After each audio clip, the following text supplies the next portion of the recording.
comigo a sua Bíblia no Evangelho de Jesus Cristo, segundo escreveu Marcos, capítulo 8, do versículo 22 ao versículo 26. O tema dessa noite, a cura do cego de Betsaida. E eu percebo que a voz está falha por causa do culto de ontem. Glória a Deus por isso, amém? Porque se a nossa voz está falhando, quem veio ontem recebeu do derramar do Senhor. Quando chegou o momento ali, irmãos, da comunhão, estava todo mundo com os olhos vermelhos. E aí, a gente vai servir refrigerante. A Kelly estava acabada. Irmãos, estava todo mundo assim. O Leo estava com os olhos desse tamanho. Meu pai, todo mundo. Até a gente conseguir destravar diante do que Deus fez entre nós. Levou muito tempo. Porque na presença do Senhor nós nos derramamos. Teve batismo com o Espírito Santo, tiveram vidas que foram renovadas, vidas que foram avivadas, e nós conseguimos glorificar, honrar e declarar que o Senhor é bom, a sua misericórdia dura para sempre. Esse é o verdadeiro avivamento, como as meninas falaram aqui ontem. Então, se a voz falhar, me perdoe. Marcos capítulo 8, do versículo 22 ao versículo 26, o tema desta noite, a cura do cego de Betsaida, diz assim a palavra do Senhor. Então chegaram a Betsaida e lhe trouxeram um cego, rogando-lhe que o tocasse. Jesus, tomando o cego pela mão, levou-o para fora da aldeia e aplicando saliva aos olhos e impondo-lhe as mãos, perguntou-lhe: vês alguma coisa? Este, recobrando a vista, respondeu: vejo os homens, porque como árvores os vejo andando. Então, novamente, lhe pôs as mãos nos olhos, e ele, passando a ver claramente, ficou restabelecido, e tudo distinguia de modo perfeito. E mandou Jesus embora para casa, recomendando-lhe: não entres na aldeia.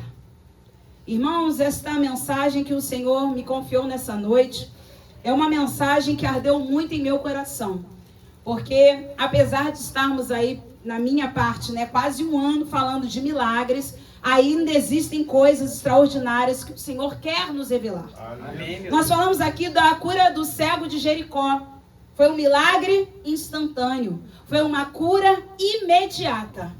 O homem clamou, Jesus ouviu e ele ficou curado.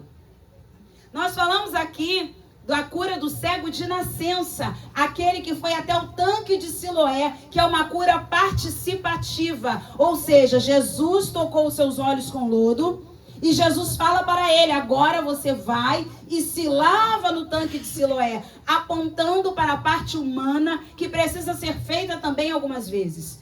E aquele homem foi curado, mas foi uma cura participativa. Então já falamos de cura imediata, cura participativa, mas hoje vamos falar de um único caso na Bíblia onde a cura foi progressiva. Talvez você hoje esteja como este homem, como este cego de Betsaida. Está curado pela metade. Mas Jesus não faz a obra pela metade. Aquele que começou a boa obra é fiel para completá-la, diz a Epístola de Paulo aos Filipenses. Então o Senhor vai começar a boa obra, vai completar a boa obra na tua vida hoje. Quem sabe hoje é aquele momento que Jesus novamente vai impor as mãos sobre a sua vida e você receberá o seu milagre. Irmãos, para a gente entender o contexto daquele tempo, Betsaida, o que significa Betsaida? Significa casa da pesca. Ali nasceram Pedro, André e Filipe. A referência está em João capítulo 1, versículo 44, mas você não precisa ir lá. João 1,44 diz que em Betsaida nasceram Pedro, seu irmão André e Filipe. Todos esses foram apóstolos do Senhor, discípulos do Senhor. Não é à toa que o nome Betsaida significa casa da pesca. Você lembra que eles eram pescadores? Ah, a dica assim fica fácil, né? Pescar, só falta dores. Eles eram pescadores. Betsaida era um local reconhecido por essa atividade econômica que era a pesca. Mas ninguém imaginava que Betsaida também seria conhecido 2025 anos depois por um local onde Jesus fez um único milagre na Bíblia em 2 etapas. Irmãos, alguém hoje, domingo, deixou alguma coisa para fazer amanhã? Levante a mão sem medo. Aleluia, porque aqui existem pessoas verdadeiras. E de barro. né? Alguém deixou alguma coisa para fazer amanhã. Por quê? Só existem 2 motivos quando nós deixamos alguma coisa para fazer depois. Falta de tempo, a maioria deve se identificar, ou falta de capacidade para concluir a tarefa hoje. Pense, numa faxina pesada, você às vezes diz, vou limpar tudo hoje, mas não deu. Não tive capacidade para completar essa obra, terminarei amanhã. Mas falando de Jesus, vocês acham que Jesus curou este homem em 2 etapas por falta de tempo ou por falta de capacidade? Não. Jesus curou este homem em 2 etapas por falta de capacidade dele em receber o milagre por completo na hora. Vou beber água que eu não sei se vocês entenderam. Já comecei cedo hoje. Por quê, irmãos? Muitas vezes o milagre vai vir em 2 etapas porque nós não estamos capacitados para receber o milagre de forma completa na hora. Pensa, aquele homem estava em Betsaida. Jesus toma a mão daquele homem. Outra questão que nós temos aqui, você não vai ver na Bíblia Jesus passeando com ninguém de mãos dadas, a não ser com o cego de Betsaida. A tua dor tem um propósito. A tua dificuldade tem um propósito. Peraí, pastora, mas Pedro também recebeu as mãos de Jesus, mas foi só para levantar das águas e acabou. Depois eles andaram juntos sobre as águas, mas passear de mãos dadas foi só com esse cego. Sabe por quê, irmãos? Tem situações em nossas vidas que vão gerar mais tempo de dependência com o Senhor. Se ele fosse curado instantaneamente, quando Jesus o viu em Betsaida, ele não ia andar com Jesus de mãos dadas. Ele não ia desenvolver dependência do Senhor. Porque tem pessoas, as igrejas estão pinhadas de pessoas que recebem o seu milagre, mas não andam de mãos dadas com Jesus. É melhor ser cego e andar de mãos dadas com Jesus do que receber o milagre na hora e nunca mais vê-lo. É verdade. Meu Deus do céu. Nós precisamos desenvolver essa dependência com Ele, irmãos. Ah, Senhor, por que eu ainda não estou curada? Porque senão talvez você não estaria aqui hoje, nem eu. Ah, Senhor, por que meu marido ainda não se converteu? Porque talvez você e ele estariam hoje na balada. Ah, Senhor, por que meu filho ainda não veio para a igreja? Porque talvez você iria desperdiçar esta salvação, dizendo, antes você ficasse como você era do mundo. Agora, porque tem pais assim, que depois que os filhos se convertem, você agora não quer nada, só quer saber de igreja. Glória a Deus por isso. Glória a Deus. Então, às vezes, o milagre tem que ser progressivo para a gente aprender a desenvolver dependência do Senhor. Porque assim, depois que a gente recebe o milagre, a gente ainda vai querer andar de mãos dadas com Ele. Amém. Porque a gente não vai saber andar de outra forma. Então, esse milagre, ele é inédito. Esse milagre, fala assim comigo, esse milagre, ele é exclusivo. Você sabe que uma peça exclusiva é muito mais cara que uma peça confeccionada para todos. Se você quer uma peça exclusiva, você vai pagar mais caro, vai ou não vai? Pede para personalizar uma blusa, pede para personalizar uma garrafinha de água. Você vai pagar uma grana. Agora compra uma garrafinha de água no Amigão. Quem sabe do que eu estou falando, né? Meu aniversário está chegando, estão dizendo que o tema vai ser Amigão. Inclusive, hoje eu já estive lá de novo. Eu fui ontem, eu tô indo no center, né? Porque eu e o Amigão temos um relacionamento muito próximo. Os irmãos sabem, eu vivo no Amigão. Era tudo. Eu ainda fui comprar mais 2 bandejinhas para a igreja no Amigão. Enfim, o que eu tava falando do Amigão? Tá vendo? Vocês tiram o meu foco da história do Amigão. Mas pense, me ajuda aí, gente, onde eu estava, que eu estava... A garrafinha comum, obrigada, Estela, muito obrigada. A garrafinha comum do Amigão custa R$ 9,90.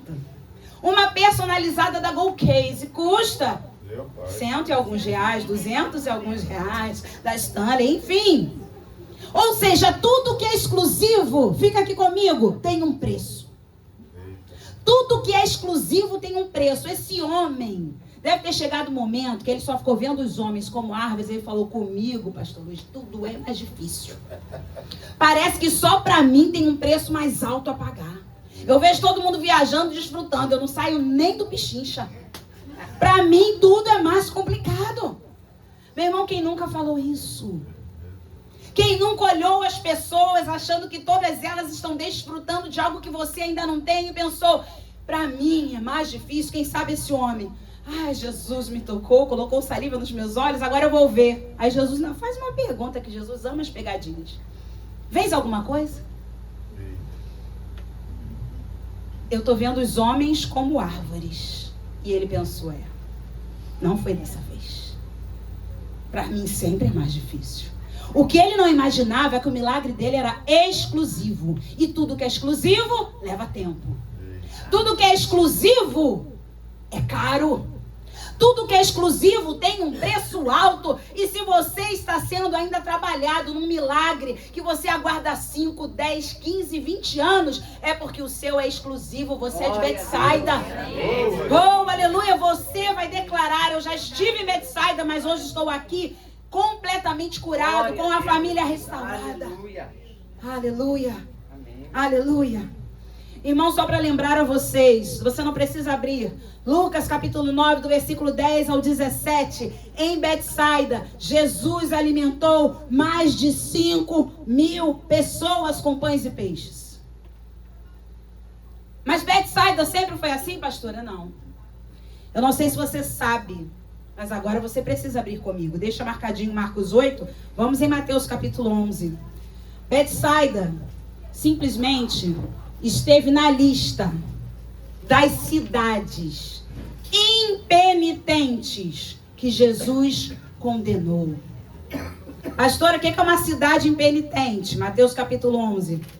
Uma cidade que não se arrepende. Povo incrédulo, indiferente. Jesus multiplicando pães e peixes, e eles? Tem mais pão?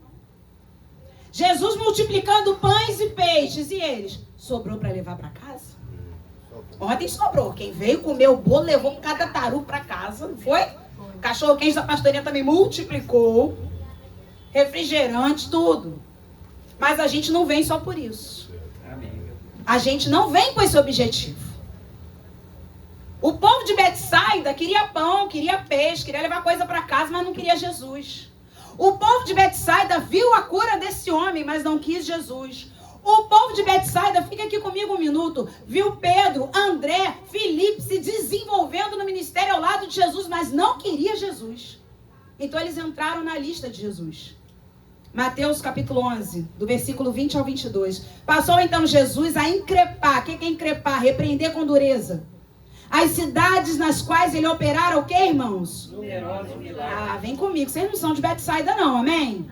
Amém? Vocês não são de Betsaida. Betsaida o povo era indiferente. Então vamos ler juntos o 20, vamos lá. Passou então Jesus a increpar as cidades nas quais ele operara numerosos milagres, pelo fato de não se terem arrependido. Olha aí. Eu não sou de Betsaida, já estive lá, mas não sou mais de lá. Versículo 21. Aí Jesus começa. Ai de ti, Corazim. Ai de ti, Betsaida. Quem é que é Corazim, Betsaida? Cidades israelitas. Porque se em Tiro e Sidom, cidades pagãs, se tivessem operado os milagres que em vós se fizeram, há muito que elas se teriam arrependido com pano de saco e cinza. Contudo vos digo, no dia do juízo, haverá menos rigor para Tiro e Sidom do que para vós outras. Irmãos, eu estou até sentindo um calor aqui hoje, que eu não sei exatamente, porque está um frio, mas eu estou sentindo que Deus está aquecendo nosso coração. Não dá para ficar indiferente diante do Senhor. Não dá para todo dia, ai Jesus, misericórdia, mais um dia de trabalho. Eu tenho falado, irmãos, sobre murmuração.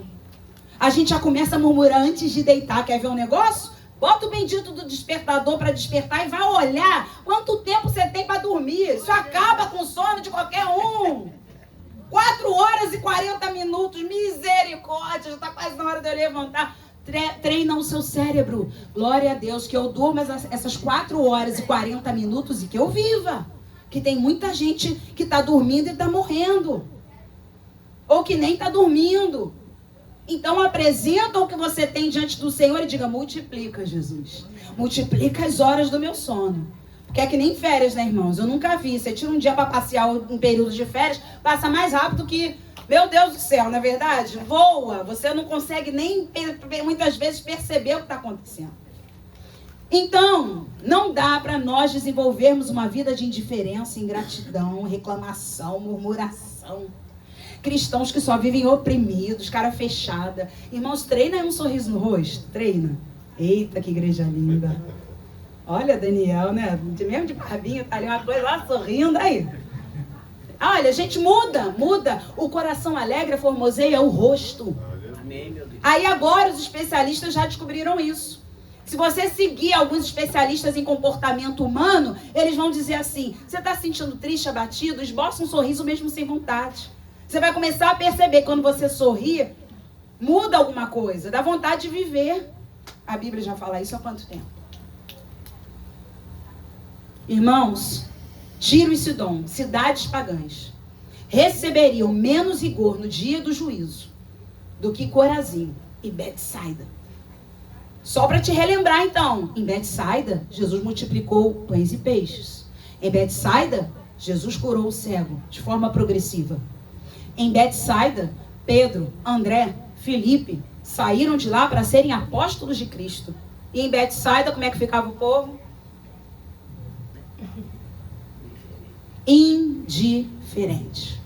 Aí se você ler um pouquinho acima, Jesus também repreendendo as cidades, o povo impenitente que não se arrependia, ele diz assim, versículo 16, olha aí comigo, Jesus me lembrou agora aqui desse versículo logo acima, 16, mas a quem hei de comparar esta geração? É semelhante a meninos que sentados nas praças gritam aos companheiros: nós vos tocamos flauta e não dançastes. Irmão, se tem flauta é para dançar, se tem música é para celebrar.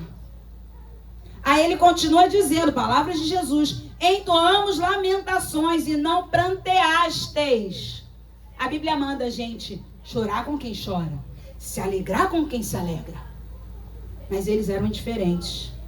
Aí Jesus continua, pois veio João que não comia nem bebia, só para lembrar vocês, João Batista comia gafanhotos e mel silvestre.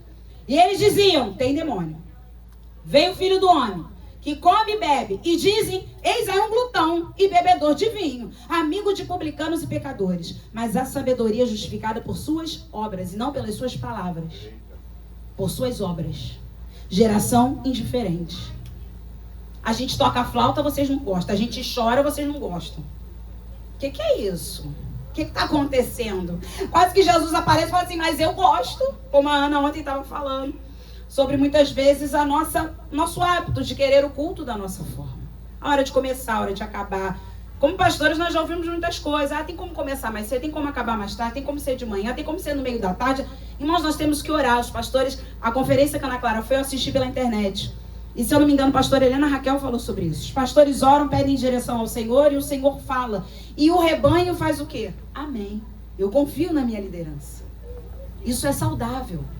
Porque quando nós começamos, tocou flauta. Ai, não gosto dessa flauta. Ai, vontade de sentar. A água do bebedouro não tá legal. Gente, essa porta tá fazendo um barulho, né? Meu Deus! Aí, então tá bom, vamos embora chorar? Então vamos cantar lamentação e vamos chorar. Não dou vontade de chorar também, não. Acho que eu preferia a flauta. Irmão, Jesus repreendeu isso. Eles eram indiferentes. E aí você começa a entender o que aconteceu em Betsaida. Vamos voltar para Marcos 8. Aí você começa a perceber o que Jesus fez em Betsaida.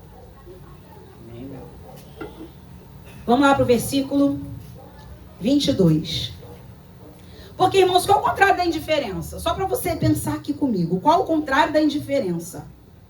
Entusiasmo, interesse, motivação, dedicação, envolvimento são antônimos da indiferença. Pastora, como eu sei que eu estou na igreja, mas eu não sou essa geração de Betsaida nem de Corazim? Se você tem entusiasmo, se você se envolve, se você tem interesse pelas coisas de Deus, se você tem motivação para estar na presença dele, você não é indiferente. Isso são antônimos. E certamente uma dessas virtudes alcançou esse cego. Para Jesus fazer o que fez com ele, este cego tinha um entusiasmo, mesmo sendo cego, hein? Tinha motivação, mesmo sendo cego. Tinha interesse, mesmo sendo cego. Talvez tenha se envolvido na distribuição dos pães e peixes, mesmo sendo cego. E tem muita gente que vê, mas não tem entusiasmo, não tem motivação. Eu não sei se vocês já viram, ontem eu e o João vimos novamente uma reportagem sobre pessoas mais novas que utilizam alguns equipamentos para simular o que é ser idoso. E aí eles colocam peso nos braços, nas pernas, um óculos que simula catarata. A repórter que nós vimos começou a chorar, porque ela disse que se lembrou da mãe que é cadeirante. Quando ela tirou aquilo tudo, ela tinha que fazer algumas, sobe um degrau. Dificuldade. E a gente faz o quê? Vambora! Que dificuldade é essa? Você tá vivo, anda, se anima! E tá o idoso. Aí ela foi reproduzir. Subir um degrau, enxergar com catarata. Ler a bula de um remédio com catarata. Quando ela tirou aquilo tudo, ela começou a chorar. Porque ela se colocou no lugar do outro. Quando você se coloca no lugar do outro, não dá para ser indiferente. Seguindo. Então chegaram a Betsaida. Versículo 22.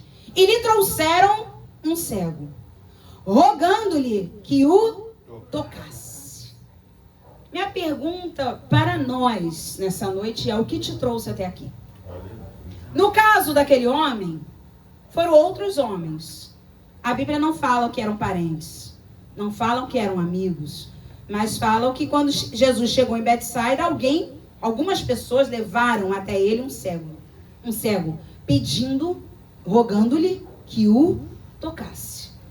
As pessoas que levaram o cego até Jesus já tinham toda uma estratégia. Olha, o Senhor toca ele para ele ser curado. Só que Jesus não trabalha da maneira que a gente quer. Geralmente, ele trabalha do modo dele. Agora, o que trouxe aquele homem até lá?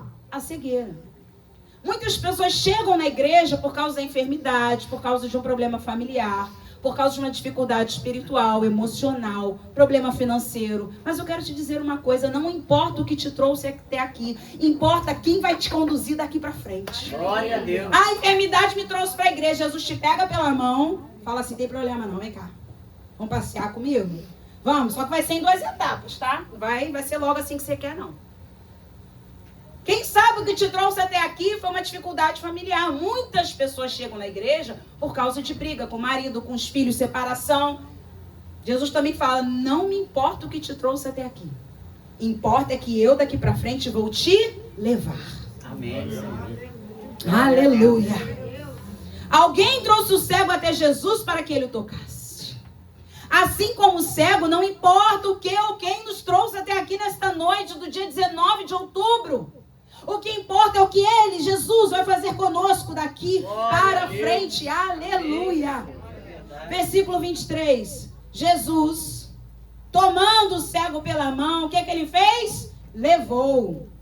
Olha o contraste. Versículo 32. Trouxeram. Jesus levou. Vem comigo. Versículo 32. 22. Trouxeram. Versículo 23. Jesus levou. Vamos? De novo? Vamos treinar, gente? Versículo 22. Trouxeram. 23. Jesus levou. Oh, glória a Deus. Glória. Quantas coisas nos trouxeram até aqui nessa noite. Quantas coisas nos trouxeram até a presença do Senhor. Comigo foi uma prova de matemática aos 13 anos de idade. E Ele me levou até aqui hoje. Glória a Deus. Amém, meu Deus. Algumas pessoas, enfermidades, separações, dificuldades, problemas financeiros, falências, medos, depressões, ansiedades. Mas Jesus levou. Jesus levou para fora da aldeia. E aplicando-lhe saliva aos olhos. Ué, mas não pediram para Jesus tocar? Mas ele colocou saliva. Ele toca com o que ele quer. Ele faz o que ele quer. Da maneira que ele quer. A sua expectativa hoje pode ser uma, mas eu quero frustrar a sua expectativa e dizer que a dele é melhor. O que ele vai fazer é melhor, é maior. A Bíblia diz: seja Deus verdadeiro e mentiroso todo homem. A gente pode até dar uma reprogramada, que não vou inferir a Bíblia, dizendo: seja Deus perfeito e todo homem imperfeito. Que eu também não estou provocando aqui nenhum tipo de heresia. Seja Deus verdadeiro e mentiroso todo homem, seja Deus perfeito e todo homem imperfeito, que é o que somos. Toca nele, Jesus. Jesus. Já sentiram nojo daí?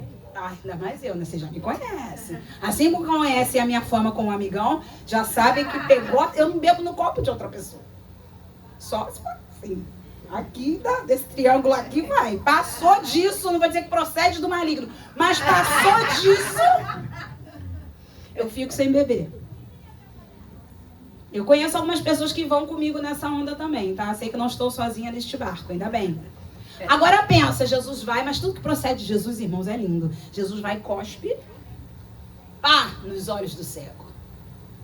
Meu Senhor, olha o que Jesus fez. Mas aí dentro do versículo 23, nós temos algumas coisas. Além de Jesus o levar, ele o levou para fora daquela cidade impenitente.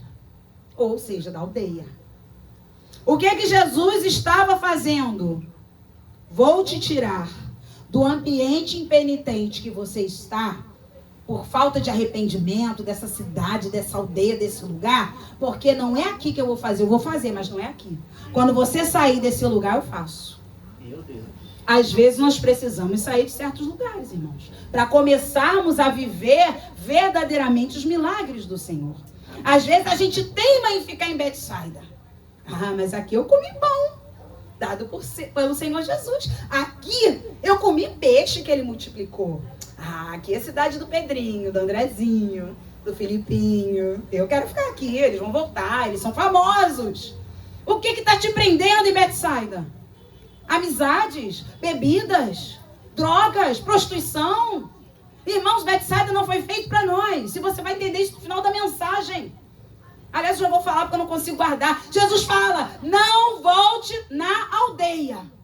Volta para casa, mas não passa pela cidade. Gente, a gente vai chegar lá. Tem milagres que Jesus só vai fazer quando ele te tirar do lugar que você está. A sua limitação pode ser por causa do ambiente impenitente que você vive. Saia e você passará a enxergar o que antes você não conseguia ver. Tem muita coisa nesse texto, irmãos. Quando o Senhor mandou pregar sobre isso, falei, Jesus, 1, 2, 3, 4, 5 versículos. O que eu vou falar com 5 versículos? Tá tudo muito simples. Já falei do cego de Jericó, o cego com lodo nos olhos. Esse aqui é só saliva, nem lodo é. Mas quando Deus nos dá um entendimento e a revelação, nós vamos mergulhando em águas cada vez mais profundas. E se outro irmão vier aqui pregar esse texto, vão ser águas mais profundas. Porque a palavra de Deus é perfeita e ela se renova de dia em dia. Assim como as misericórdias do Senhor se renovam a cada manhã. Então Jesus tira ele da cidade, pega ele pela mão, leva, tira daquela cidade. Dá uma passeada com ele. Tempo de dependência. Fala comigo, tempo de dependência. Você pode estar cego, mas está de mãos dadas com Jesus. Amém. Que lá fora está todo mundo achando que vê, mas está sem as mãos com Jesus. E aí ele foi andando. Jesus tira ele daquele lugar. Coloca a saliva nos olhos dele. Dá um pulinho comigo em Marcos capítulo 15, para você entender. Marcos capítulo 15, um pouquinho mais à frente. Versículo 19. A Bíblia diz assim. Davam-lhe na cabeça com um caniço. Pastora, o que é isso que você está falando? Quando Jesus foi entregue aos soldados, foi preso. Versículo 19. Davam-lhe na cabeça com um caniço. O que diz aí? Cuspiam nele. E pondo-se de joelhos, o adoravam. Sabe o que é cuspe na Bíblia, irmãos? Desprezo. Soldados romanos cuspiam em Jesus.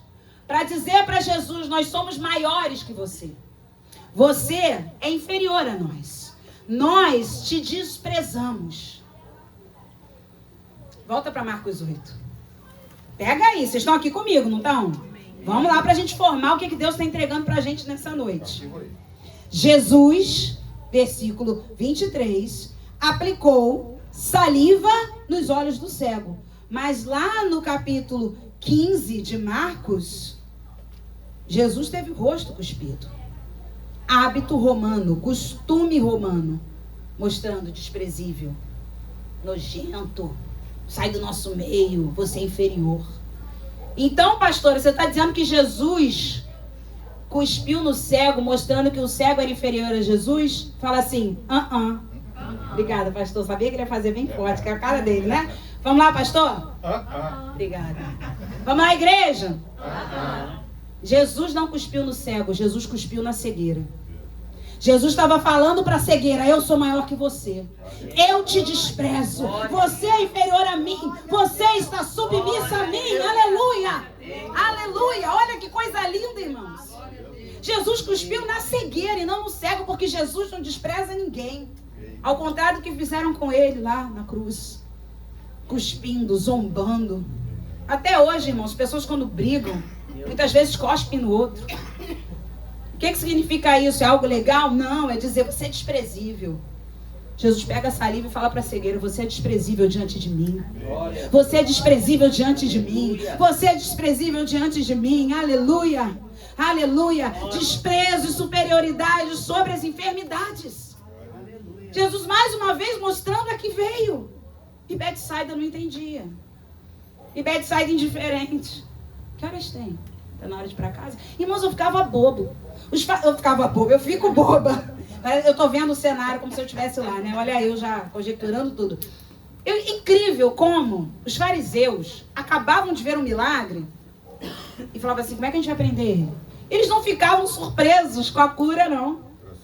Coração duro. Eles viam paralíticos sendo curados. Mulher hemorrágica. Meu Deus, cegos. E falava: e agora? O que a gente faz com ele? Eles não ficavam: meu Deus, esse era aquele.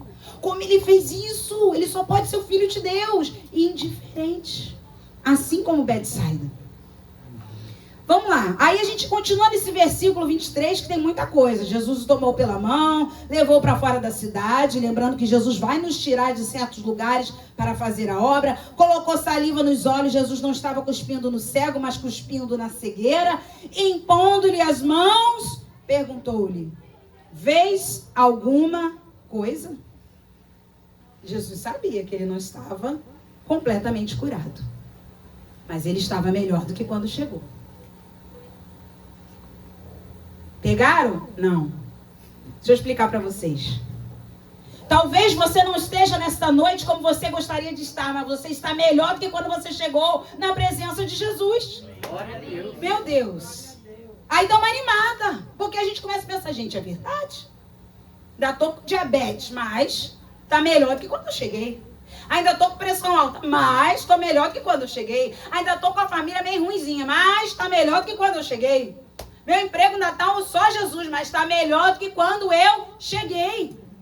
Jesus está perguntando para a gente aqui nessa noite: vocês estão vendo alguma coisa? A gente está com muita vontade de dizer: está muito ruim ainda, Jesus, sinceramente. Melhor ficar como está. Não, peraí. Cego completamente, até porque eu quero lembrar a vocês que este aqui não era um cego de nascença. Porque ele, como é que ele sabe discernir o que são árvores, né, Simone? Como ele sabe discernir, Estela, o que são homens? Um dia ele já viu. Então, era alguém que já viu. Irmão, eu vou dizer uma coisa para você. Uma coisa é você nascer cego. Se acostumar com a cegueira. Uma coisa é você perder a visão. Vocês estão acompanhando os casos aí das pessoas que ingeriram metanol. Semana passada, o Fantástico fez uma reportagem com a primeira pessoa que quis falar sobre o assunto, uma mulher, que foi comemorar o aniversário de uma amiga, o marido viajando, tomou 3 caipirinhas. Irmão, aí eu tenho que falar, né? É melhor tomar a água de Moriá. Sem metanol. Ela tomou 3 caipirinhas, já chegou em casa passando muito mal. Mas ela estava vendo. No dia seguinte, ela disse que meio-dia ela acordou, passando muito mal. Ela ainda estava vendo, foi levada para o hospital e perdeu a visão por completo. E a princípio é irreversível, porque atingiu o nervo óptico. Nunca mais ela vai ver, se Jesus não fizer um milagre na vida dela. Você tem noção do que é isso? Ela tem uma profissão, ela tem marido, ela tem família, ela tinha uma vida e de repente ela fica cega. E de repente ela começa a ter que... Porque, irmãos, é só faltar a luz em casa que a gente experimenta um pouquinho da cegueira. Uma vez, meu querido marido, pastor João, estava na casa da minha avó, lá no interior de Minas. Madrugada, roça, acabou a luz. Era a primeira vez dele lá, também preciso dizer isso. No auge dos seus 16, 17 anos de idade, dormindo na sala, acabou a luz. A Estela tem sítio, você sabe como é que é no sítio. Se acabar a luz, tu não fica vendo um negocinho que nem a gente vê, não. E aí caiu um raio por cima na tomada da sala onde ele estava e ele acordou e falou, tô cego. Meu Deus, como é que vai ser agora daqui pra frente? E ele contou pra todo mundo, meu avô, pra minha avó, pra todo mundo, que ele começou a pensar, bom, vou ter que me acostumar com a cegueira. Começou a bolar na madrugada coisas que ele ia fazer com a cegueira dele. Eu já iria gritar. Vocês me conhecem, eu sairia gritando. Gente, pelo amor de Deus, de repente eu não tô enxergando mais nada. Ele se acomodou e falou, gente, vou fazer o quê? Eu tô aqui de visita. Todo mundo dormindo. Tô na sala. Vou me acostumar com a cegueira até ele descobrir que tinha acabado a luz. Porque no interior é assim. É um breu, irmãos. Não tem como explicar, não. É um breu, é trevas. Você abrir o olho e fechar o olho é a mesma coisa. Agora pensa numa pessoa que de uma hora para outra realmente fica cega. É o que aconteceu com este cego. Mas Jesus chegou na vida dele. Então quando Jesus pergunta para ele, vês alguma coisa? Ele poderia entrar com a murmuração.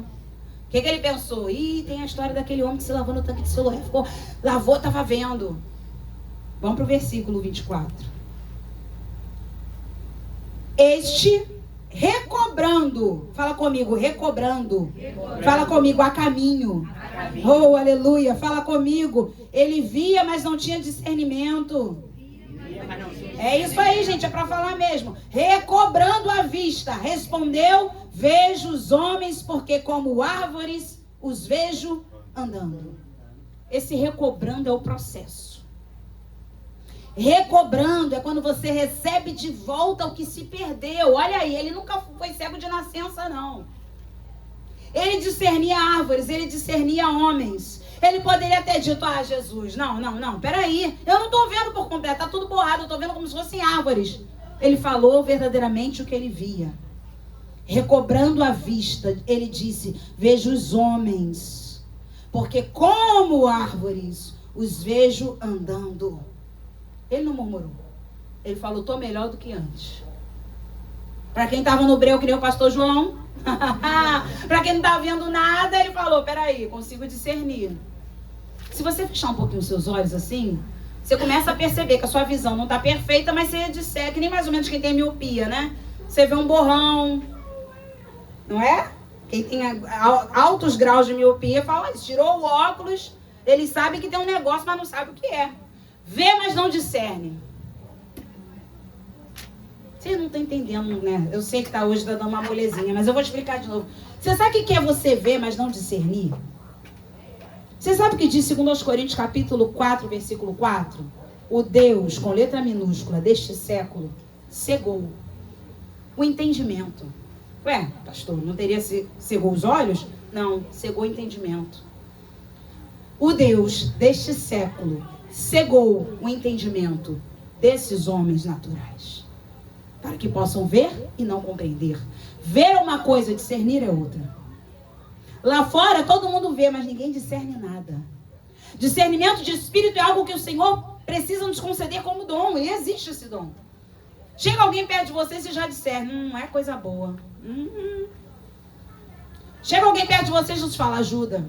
Mas peraí, todo mundo diz que não é para ajudar. Vamos ajudar. Irmãos, no último Valente de Davi, ontem eu estava indo, não precisa falar essa parte, né? Mas nós vimos quem? O Samir, que é o famoso do Valente de Davi, que a gente tem comentado aqui com vocês.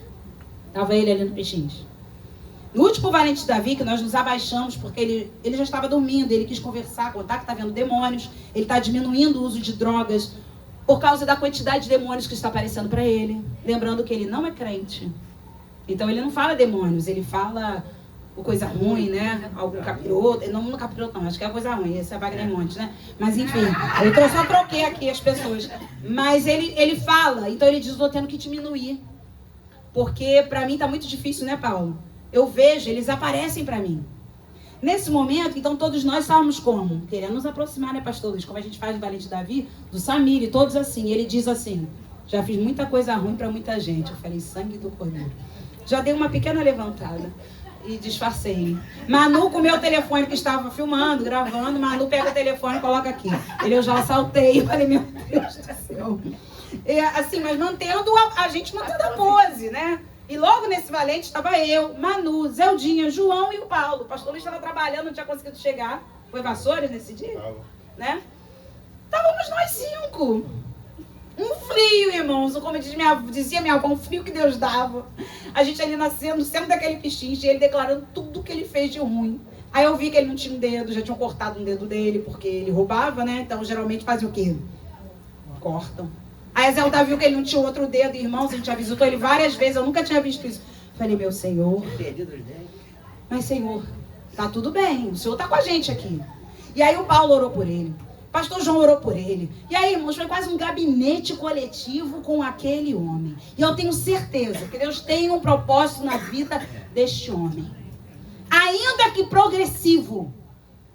Um dia a gente vai, ele recebe a palavra, outro dia a gente vai, ele recebe a oração, outro dia a gente vai, ele faz gabinete, que agora ele já está contando da vida dele.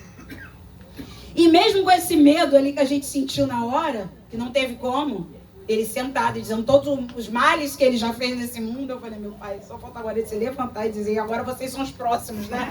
Então eu falei, meu Deus do céu. E ele olhando pra gente assim, ele tá vendo a minha boca aqui, ó, briga de ferro.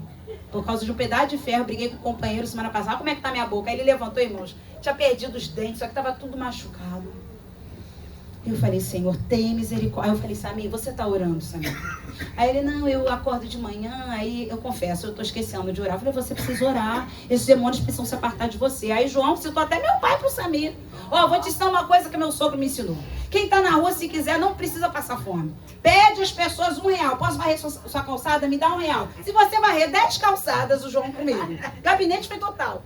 No final do dia, você tem R$10 para comer.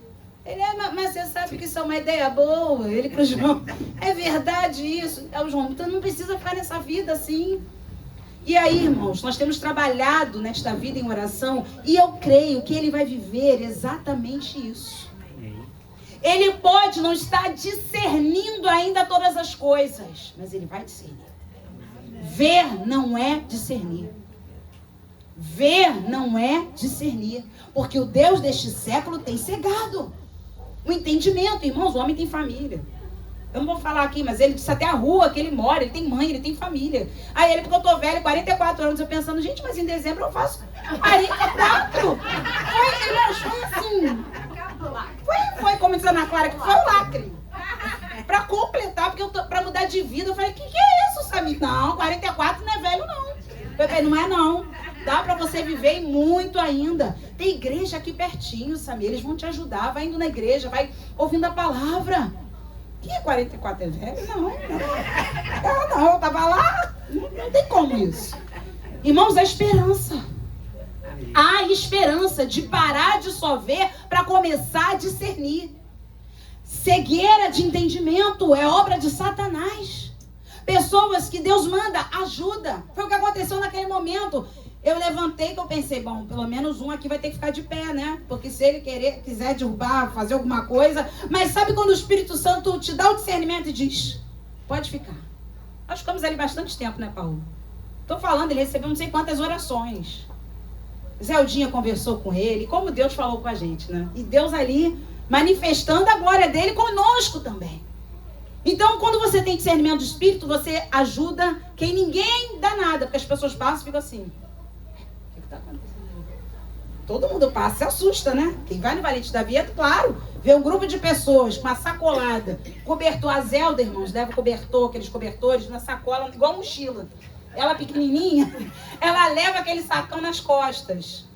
Léo, da última vez que foi, levou um colher cheio de sopa. É todinho, irmãos, a gente leva tanta coisa, que a gente passa naquele santo pichinho, as pessoas ficam olhando pra gente, como se nós fôssemos de outro mundo, né, não, Maria? Aí até pagar o mico da gente perguntar, tá precisando de ajuda, mas a pessoa só tá mal vestida. Ainda passamos às vezes também por isso, porque a gente fala, ó, acho que isso precisa, e as meninas, tia, eu e Maria, acho que, gente, mas tá muito, vamos lá. Boa noite, tá precisando de uma ajuda? Não, tô precisando de ajuda nenhuma, não. Eu falei, meu Deus, é só o mesmo estilo, né? E com esse estilo agora que tá tudo rasgado, Destroyed, né? Aí mesmo que tá difícil da gente saber quem ajudar. Tem que ter discernimento. Vamos pro versículo. Porque isso marcou, Maria. Eu e Maria, isso marcou. Maria perguntou. Perguntou, eu falei, mas aí quando eu teve, eu falei, melhor não perguntar mais não, porque vamos deixar só quem está lá realmente sentado na calçada. Versículo 25. Então, o que está dizendo aí na sua Bíblia? Novamente, e a gente reclama de pedir de novo. Nem Deus se cansa de fazer de novo. Mas a gente reclama de pedir de novo, fazer de novo, tentar de novo. Irmãos, Deus criou o mundo em quantos dias? Eu vou falar 6, para não dizer que fez 7, porque no 7º ele descansou. Então, de novo, Deus criou o mundo em quantos dias? 6 dias. Ele não poderia ter feito tudo em um único dia, diaconisa Fernanda? Claro! Haja luz, água, tudo, sol, estrelas, terra, homem, animais. Mas ele queria nos ensinar. 1º dia, 2º dia, 3º dia, 4º dia, 5º dia, 6º dia e no 7º, descanso. Para Deus, contemplação. Na criação, quando você vê Deus descansando, Deus não se cansa, é contemplando. Porque quando você contempla, você descansa a mente. O que os especialistas dizem hoje? Vai ver um verde, vai caminhar na beira da praia, vai olhar o passarinho. O que Jesus falou? Por que vocês estão ansiosos? Observem as aves do céu. Elas não semeiam, elas não têm celeiros. Contudo, o vosso Pai Celeste dá de comer todos os dias a elas. Observem os lírios do campo. Eles não tecem, não fiam. Contudo, se vestem melhor do que Salomão em toda a sua glória. Aí hoje em dia, contemplem, observem. Gente, vê passarinho. Que coisa linda você ficar vendo um passarinho, pegando um fiapo. Tem gente que não gosta, né? Por isso que às vezes se estressa tanto. Eu gosto dos detalhes. Vai lá, pega um fiapinho, coloca no ninho. Às vezes, irmãos, aqui de manhã tem briga de passarinho querendo bater em mico, que quer ir no ninho deles. Eu não sei se eu tenho pena do mico ou do passarinho, porque eu também penso, mas quer pegar um filhote deles? Meu Deus, o que eu faria no lugar do passarinho? Olha eu, a minha contemplação pensando nos bichos. Defendo o mico ou defendo o passarinho? Eu não sei o que eu faria, mas é afinal. Irmãos, contemple. Quando você está contemplando os animais, você está vendo o cuidado de Deus com eles. Quando você está contemplando uma planta, tem gente que é tão indiferente que é assim, o que tem? É só uma planta. Poxa, você não acha ela linda? Normal. Pô, irmão, está faltando sensibilidade aí. Vai trabalhar, pegou a Serra Grajaú Jacarepaguá, contempla aquele verde. Ao invés de murmurar, essa maldita serra, tá sempre dando arrastão, assalto, misericórdia, não vejo a hora de me livrar disso. Contempla, irmãos. A viagem vai ser a mesma. É melhor tu ir reclamando, murmurando ou contemplando? Contemplando. Não é melhor? É muito melhor. Eu vou para Cardoso Fontes fazer visita, eu fico assim, gente, mas isso aqui é lindo, né? Olha só esse lugar. Olha quanto verde. Ó, fica internado no hospital assim, vou falar para você, não é ruim de tudo não, hein? Meu pai. Olha só, a janela das pessoas dá para um monte de árvore. Começo a ver pontos bons, porque quem tá ali só tá vendo ponto ruim. Ai, meu exame tá demorando. Aí eu tô cheio de dor. Sempre, coitados enfermeiros e médicos, eles têm que fazer literalmente das tripas coração. Eles estão sempre reclamando. E você começa, olha, você está sendo bem atendido. Olha para o seu lado, ó, tá tudo verde. O hospital agora que foi municipalizado, tá com ar-condicionado em todos os quartos. Olha, melhorou. Você já entrou aqui dentro, porque tem pessoas que estão esperando vaga. Vamos começar a ver os pontos positivos? Vamos começar a contemplar? Então, Deus cria o mundo em 6 dias. No 7º ele descansa. Assim como ele em 2 etapas curou esse cego. E a Bíblia diz no versículo 25 que ele novamente pôs as mãos nos olhos do cego. Então ele está nos ensinando. Façam novamente, irmão Eliseu. Não vai terminar assim não, irmão Eliseu. É só a gente tentar novamente. Amém. Fazer novamente. Adquirir novamente. Pedir novamente. Ah, eu já fiz isso uma vez, faça de novo. Jesus não se cansou, Deus não se cansou, Jesus fez de novo. E depois que Jesus novamente lhe pôs as mãos nos olhos, ele passando a ver claramente, ficou restabelecido. E tudo distinguia de modo perfeito. Tem que fazer novamente. Tem que tentar novamente. Jesus fez novamente. E aquele homem ficou completamente curado. Não é noite de você desistir e se cansar, não. Jesus poderia ter feito, irmãos, lá em Betsaida. Ele não ia desfrutar da presença de Jesus? Ele não ia aprender a gerar dependência do Senhor. Ele não ia saber o que é ficar mais ou menos curado e ser curado completamente. Ele não saberia o que é esperar, que a nossa geração é imediatista. Nossa geração nunca esteve tão imediatista. Se você passa o celular e o celular dá uma rodadinha, irmão, já dá nervoso. E você já fica assim, gente, o que é que tem esse celular hoje, hein? Tá travando 2 segundos. O nosso cérebro está treinado para reclamar de tudo. E aí tá travando. Ah, esse lanche está demorando muito. É o tempo todo assim. Nós estamos acelerados. Jesus ensinando o céu, ó, você vai ter que às vezes parar e esperar um pouquinho. Hoje, quem aqui está esperando um milagre? Quem já recebeu um milagre aqui em parte, levante a mão. Ó, eu sei o que a irmã Idalice está falando. Já não é como antes, irmã. Não tá como a irmã espera e confia e sabe que vai receber. Mas já não é como também era. Amém, meu Deus. Teu marido, Sandrinha, já não é como era. Marinho, o Hernandes até abraço me deu na freguesia. Ô, pastora Fernanda. Eu falei, gente, que fofo, né? Ah, já se considera minha ovelhinha. Olha só, já não é como era, gente. Tá difícil? Ainda tá, mas não está como antes. Estou no meio do caminho, eu estou no período da saliva, eu estou no período que Jesus está falando, eu estou sobre esta circunstância, eu desprezo essa circunstância, eu estou acima desta circunstância. Você está nesse período, como eu também. Vai chegar um momento que Jesus novamente vai colocar as mãos em nós e nós vamos passar a ver claramente, nós vamos ficar reestabelecidos e vamos passar a distinguir tudo de modo perfeito. Aleluia! Aleluia! Nós veremos claramente. Sabe qual é o interesse de Jesus, irmãos? Eu estou caminhando para o final da mensagem. O interesse do Senhor é que nós fiquemos completamente restabelecidos. O Senhor não tem interesse em nos ver pela metade, Andréia. Ele quer ver a gente completo. Amém. Mas a gente precisa aguentar o processo, porque Ele sabe que senão a gente vai largar a mão dele. Ele sabe que a gente não vai saber o que é andar de mãos dadas com Ele. Pedro afundou, Pedro saiu do afundo. Irmãos, Pedro foi um negócio. Eu acho Pedro, assim, incrível. Apesar de todo o jeitão dele, ele é incrível porque ele negou Jesus 3 vezes. Depois que ele negou Jesus 3 vezes, Jesus ressuscitou e perguntou para ele, Pedro, tu me amas? Sim, ele teve que fazer tudo o contrário 3 vezes. Pedro, você me amas mais do que os outros? Tu sabes que te amo. 3ª vez, Pedro, tu me amas? Ah, Jesus, estou ficando triste, porque o Senhor sabe que eu te amo. Apacenta as minhas ovelhas. Glória a Deus. 3 vezes negou, mas 3 vezes confessou. Quando Jesus ressuscita, eu acabei de ler o Evangelho segundo João e eu achei o máximo também isso. João, como sempre, na sua humildade, porque o discípulo amado, eu mesmo, corri na frente quando soube que Maria Madalena tinha visto o mestre. Só que ele correu, chegou no sepulcro, se abaixou, viu os lençóis. Ele faz questão de dizer que ele chegou antes de Pedro. Porque o discípulo a quem Jesus amava chegou antes de Pedro, mas não entrou no sepulcro. Aí a Bíblia diz, aí ele mesmo tem que dizer, Pedro chegou, entrou no sepulcro. Pedro tinha espírito de liderança, irmãos. É que às vezes ninguém entende quem tem o espírito de liderança. E essas pessoas são super necessárias. Aí João teve coragem de entrar.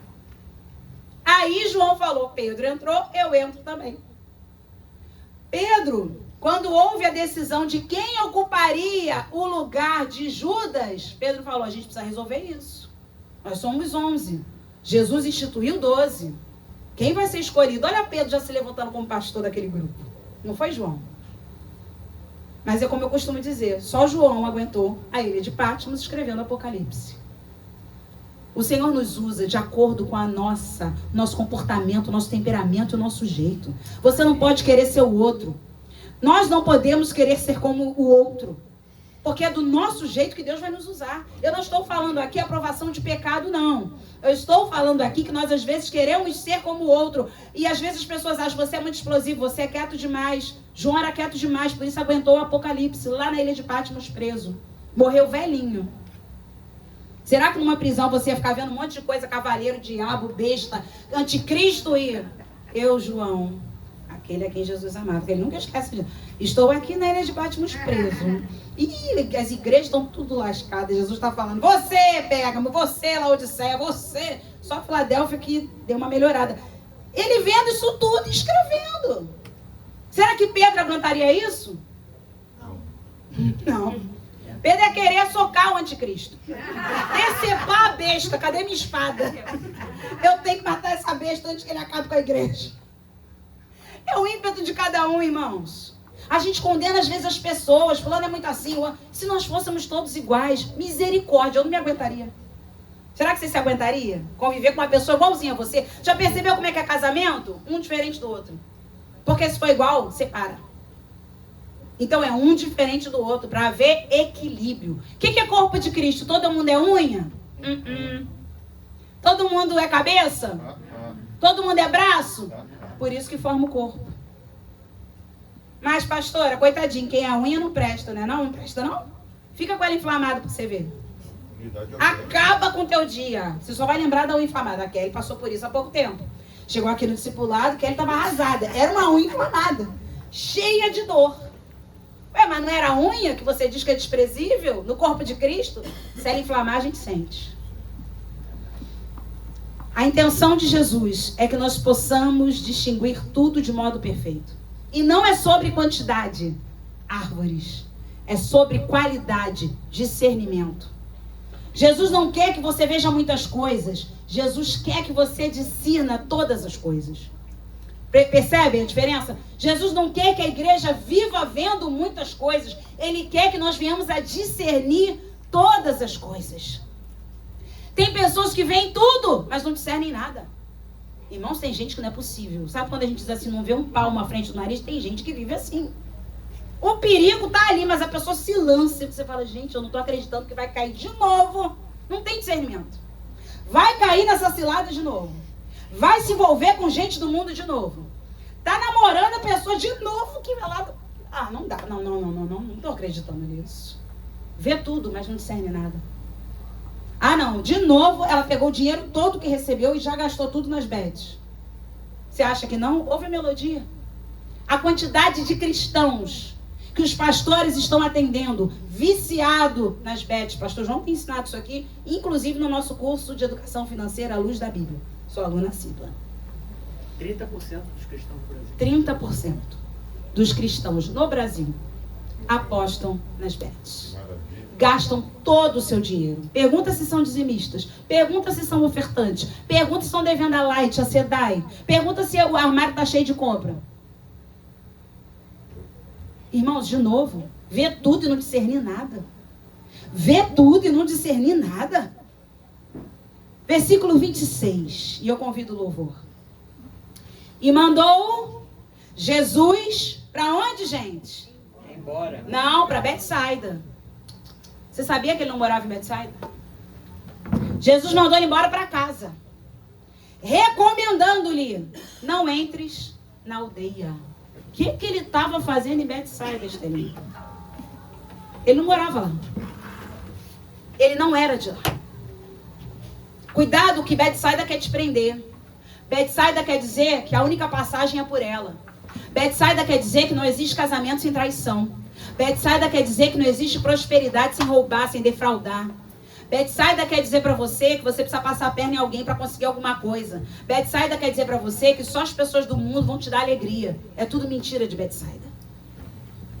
Jesus fala duramente para ele: volta para casa, recomendando-lhe: não entres na aldeia. Na versão King James ele diz assim: nem sequer entre na cidade.